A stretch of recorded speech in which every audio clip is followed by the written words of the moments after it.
Достар, бүгін сіздерге e-пашот көрсетемін. Ол үшін біз e-лицензия сайтына кіріп аламыз. Кірген кезде сіздерде тіркелмеген болса, пройдите регистрацию деп шығады. Сол регистрация дегенді басып, сол жерден почталарыңыз жазасыздар. Астына өздеріңіз создавать етесіздер парольді, сосын кіресіздер. Кіргеннен кейін сіздерге осындай бет шығады. Шықпай тұрса, мына жерде e-лицензия дегені бар. Осыны басасыздар да, осындай қызметтердің түрі шығады. Сосын қызмет көрсету дегенді басамыз. Асты жағына түсіп, мына жерден жеке кәсіпкерлікті қызмет көрсету, обслуживание, орысшасын қойып бассаңыздар да болады. Мына жерде дара кәсіпкер ретінде қызметті бастағаны туралы хабарлама деп басып аласыздар. Дара кәсіпкер ретінде қызметті бастаған туралы хабарлама дегенді басамыз. Бірінші тұрған қызметке онлайн тапсырыс беру дегенді басамыз.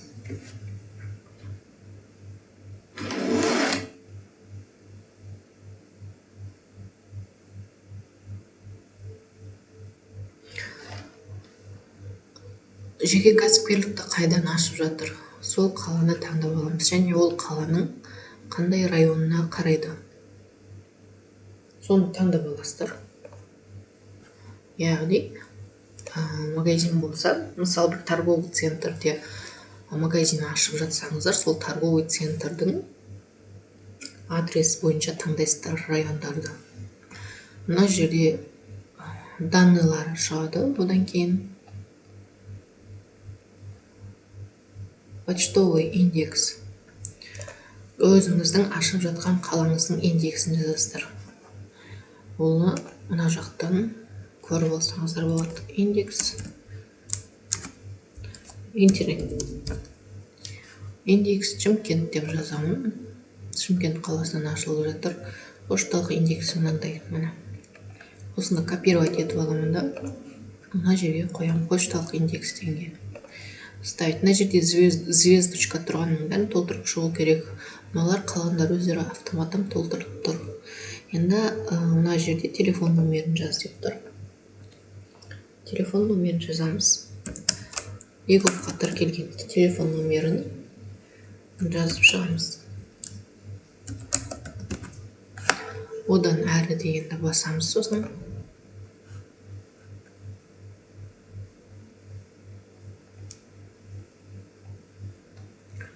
енді бірінші жаңа біз толтырғанымыз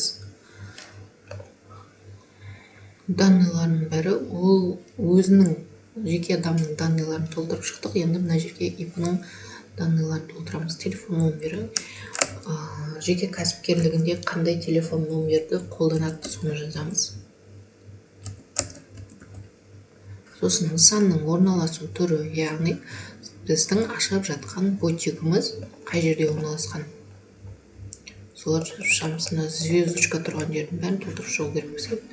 Нысанның түрі бізде жер учаскесі емес, өзге және көше пәтер деген таңдаймыз. Одан кейін астына шығады осылай. Олай асты жағына келіп, мына жанындағы Шымкент деген жанындағы үшбұрышты бассаңыздар, аудандары шығады. Менде бұл Түркістан, Тұран ауданында 2 рет басамыз. Сосын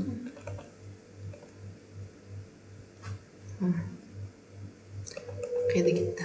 Ана Тұран ауданы шықты. Көше. Көшенің атын мына жерге атын жазсаңыздар өзі шығады. Көшенің атын Шиев.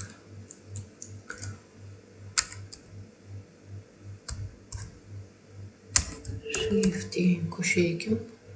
Найти дегенде басайым. Ондай көше бар ма?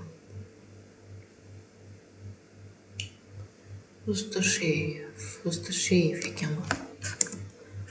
Усташеев дейді. Найти дегенде басамды.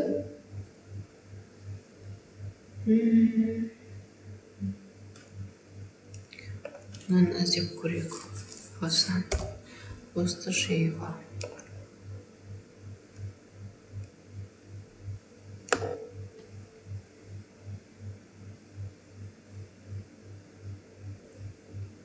шықты. Пустошеева 112-ші орын. Пустошеева дегенді таңдап аламыз. Үйдің номерін жазамыз мына жерге. Поиске жазамыз. 59 деген бар ма? 59 деген бар екен. Осыны қоямыз. Кәсіпкерліктің түрі. Кәсіпкерліктің түрі бізде жеке кәсіпкерлік. Және ірі кәсіпкердің атауы. Бұл жерде яғни магазиннің атауын жазамыз. Көп адам ИП фамилиясымен де атымен аша салады. Бұл жерде, если магазиндеріңізде бір логотип бар болатын болса, мысалы Ақерке стайл дейтіндер болады, Дара Kids дейтін магазиндер болады, солардың аттарын жазу керек. Егерде әлі атауын қоймаған болсаңыздар, ИП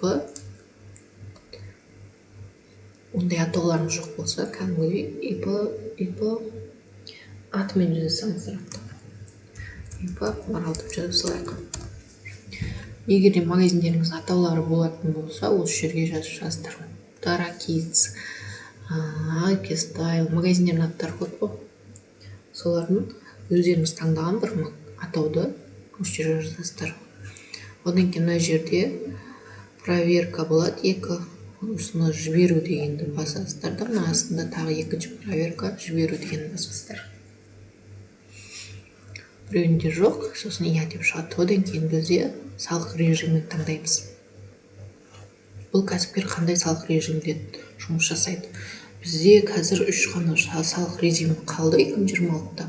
Жалпыға бірдей берілген тәртіп. Бұл ОУ режим дейді, ОУР. Общеустановленный режим дейді. Екіншісі декларация негізінде салық, оңайлатылған декларация негізіндегі салық режимі.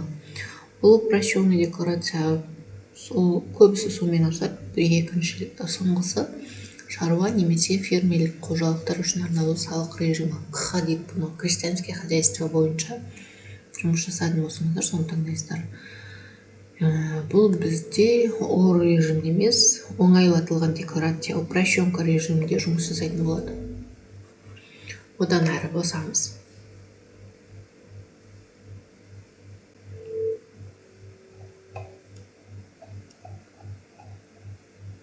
Одан кейін бізде окет таңда деп шығады. Қандай бизнес түрімен жұмыс жасайды? Мына қызметтің түрі. Қосу дейміз. Мына жерге табу деп жазамыз. Менде океттің түрін білемін. Сіздер білмейтін болсаңыздар, мынаның бәрін оқып шығасыздар. 45 страница бар, соның бәрін оқып, өзіңізге келетін окет түрін таңдап аласыздар. 47-900 менде онлайн сауда немесе қазір мына поштамен тапсырыс беру немесе деп тұр. Жоқ, мен іздеймін. Іздейді екенмін басынан.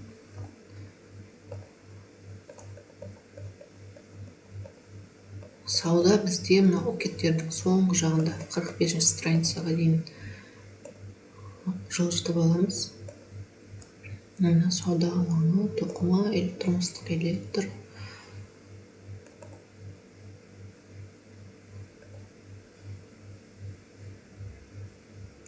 Желі маркетингі дейді.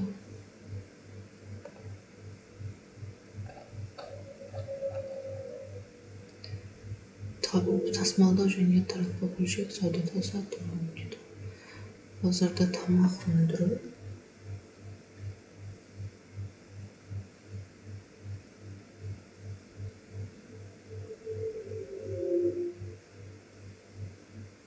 Розничная торговля вне магазинов деген болу керек.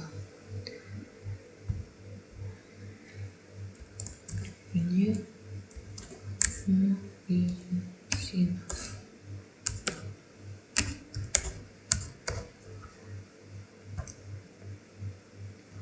Бізде қазақша тұр екен. Қазір орысшаға аударып алайын, сосын.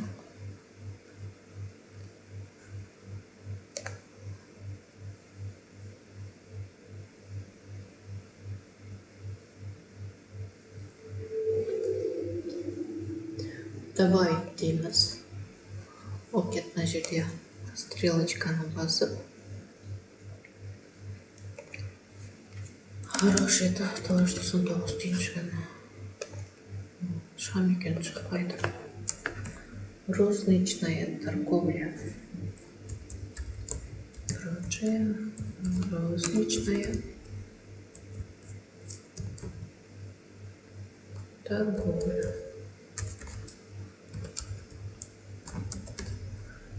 Не магазинов. Магазинов. Движок. Прочая розничная торговля.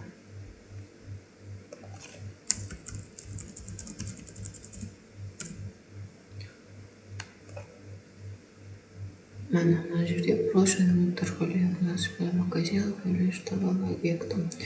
Яғни торговый объектте 200 квадрат метрден үлкен деді.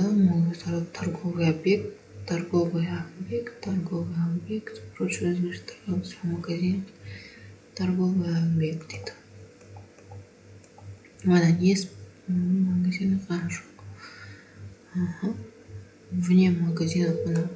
Прочая розничная торговля вне магазинов деген тұр. Осыны таңдап аламын. Сохранить етемін. Сосын тағы бір окет добавить етемін. Өйткені бұл онлайн саудада жасайды. Конкретті құрылғы жасау.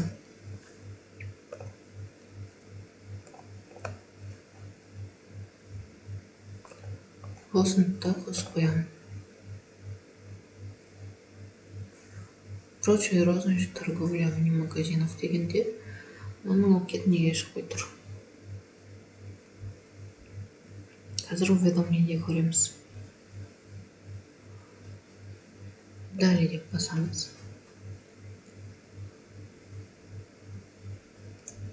Етсімен қол қоясыздар. Немесе соткілерімізде Егов мобайлда болсаңыз, бар болса, сол жерде етсіп күліштеріңізбен кіріп отырсаңыздар, мына жерде QR-ды сканировать етіп қол қоя салуға болады. Сол негізі тезірек етсіп ана қойып жүргеннен. Осылай QR-ды сканировать етіп подписать ете саламыз. Если қосылмаған болса, етсіпмен кәдімгідей қол қоя берсеңіздер болады. Мана ипіміз ашылды. Оцените обслуживание деп шығады.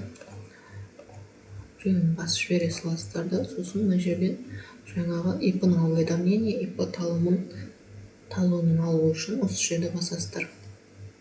Мына жерден уведомление деген жерден шығып тұрады. Уведомление о начале деятельности в качестве уведомления номерімен мынау поиск дегенді бассаңыздар и скачать уведомление деген шығады. Скачать етіп аламыз. Изменение скачать талон дегенді. Талонды скачать етіп аламыз. Енді сіздерде ипі ашылған туралы құжаттар осы. Ипі талоны. Сосын ипі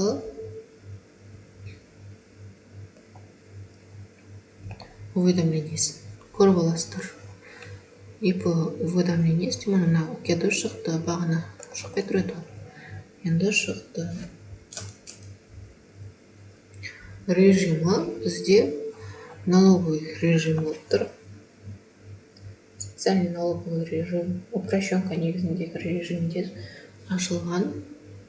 Ипі осының адресі осындай, телефон номері осындай. Болды, осыны сақтап қоясыздар ипі ашылған туралы. Осылай ипі аша бересіздер. Сосын электронный лицензия дегенге кіріп аласыздар да, e-лицензия сайтында мына жерде аты жөн тұрады. Сосын мына жерде ипіға галочка алып қоямыз. Обновление жасап жібересіздер де. Мына жерде ипіні біз ипі болып ашылдық деп мына жерге птичка қоямыз. Мынау әлі қойылмай тұр. Бір жарты сағаттан кейін ба қайтадан келіп птичка қойсаңыздар қойылады. Потому что ипонға қазір ашқанымызға 5 минут болды.